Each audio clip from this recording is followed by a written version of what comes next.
They did everything right. They had walls. They had warriors. They had guns. They had honor. They had history on their side. And it still wasn't enough.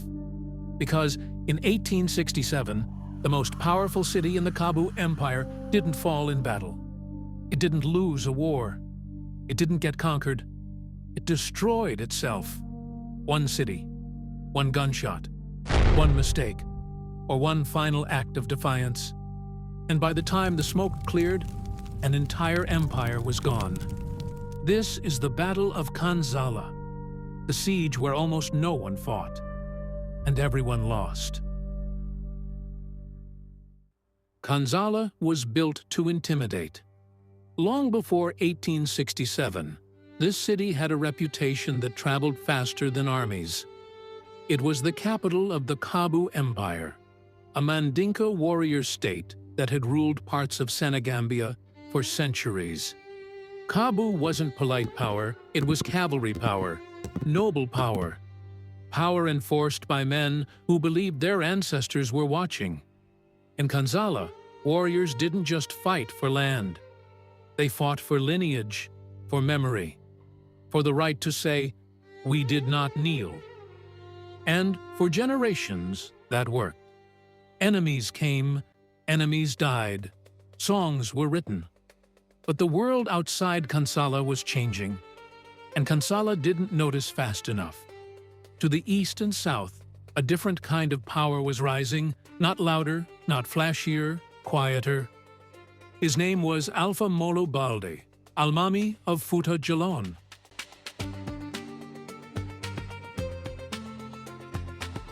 Alpha Molo wasn't a traditional warlord. He didn't rely on noble birth. He didn't glorify reckless courage. He relied on discipline, religion, patience. His state was part of a wider wave of Islamic reform movements sweeping across West Africa, replacing old warrior aristocracies with centralized religious governance. To him, Kaabu wasn't just a rival state. It was outdated. And Kansala, proud, defiant Kansala, was the last obstacle. When Alpha Molo's forces moved toward Kansala, the city prepared for war the way it always had. Weapons were checked. Gunpowder was stored beneath compounds. Warriors gathered. And then, nothing happened. No charge, no attack, no drums. Instead, Fulani forces surrounded the city and stopped. From the walls of Kansala, Mandinka warriors stared out at an enemy that refused to behave like an enemy. This confused them. It annoyed them. It should have terrified them, because Alpha Molo was not trying to win a battle. He was trying to win time. Days passed. Kansala waited for the assault. It never came. Instead, messengers approached the gates, unarmed. They didn't insult the city. They didn't threaten its leaders. They offered terms. The choice is yours. Open the gates in peace or face the storm of war. From a Fulani perspective, this was mercy. From a Mandinka warrior perspective, this was an insult worse than death. Inside Kansala, laughter echoed at first. Ha! Those cowards won't dare cross our borders. Their muskets are like toys to us. Let them come. We are ready. But weeks passed. The Fulani camps didn't shrink. They grew, supplies arrived, prayer continued, order remained. Meanwhile, inside Kansala, something uncomfortable began. People counted food, not starving, not yet, just counting. At the center of the city's defiance stood Janke Wali Sane, a senior noble, a man shaped entirely by Kaabu's warrior culture. To Janke Wali, surrender wasn't survival. It was erasure. If Kansala submitted, Kaabu's nobles would lose authority. We stand firm. Our rule is challenged, but our will endures. Their lineages would mean nothing. Their history would become a footnote. He believed something deeply and sincerely. A people who surrender once will be ruled forever. and Kansala had never surrendered. So he refused. Alpha Molo responded by doing something almost cruel in its restraint. He waited. No siege engines, no probing attacks, no attempts to storm the walls. Just time. And time is dangerous, because time creates conversations. Inside Kansala, elders began to argue. Quietly at first. Some said the Fulani were bluffing. Others noticed the obvious problem. You cannot intimidate someone who isn't rushing. And worse, you cannot defeat someone who is comfortable waiting longer than you can eat. Here's where the story becomes uncomfortable. Kansala had food, but tradition mattered.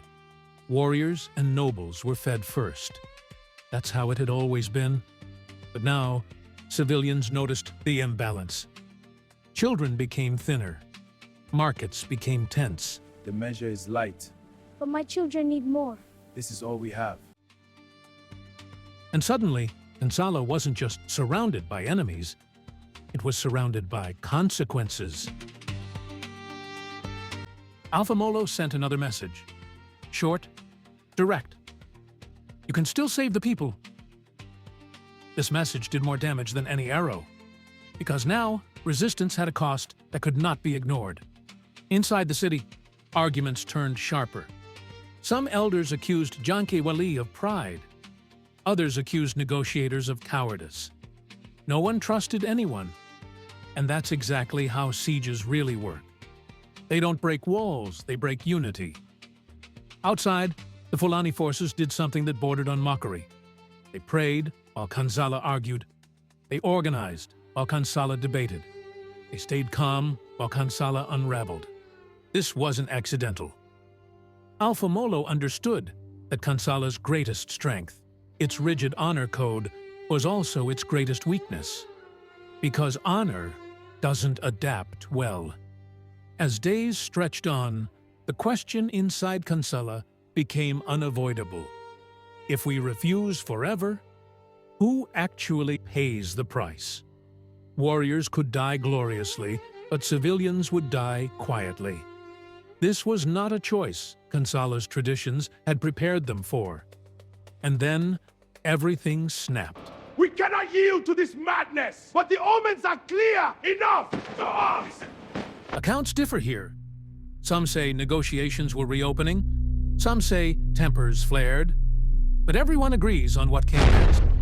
A single gunshot rang out inside Kansala. No one knows who fired it. Some say it was intentional, a final refusal to surrender. Others say it was accidental, a nervous hand, a misunderstanding, a moment of panic. But the gunshot itself wasn't the disaster. What came after was, beneath Kansala were massive stores of gunpowder, enough to defend the city for months, enough to destroy it in seconds.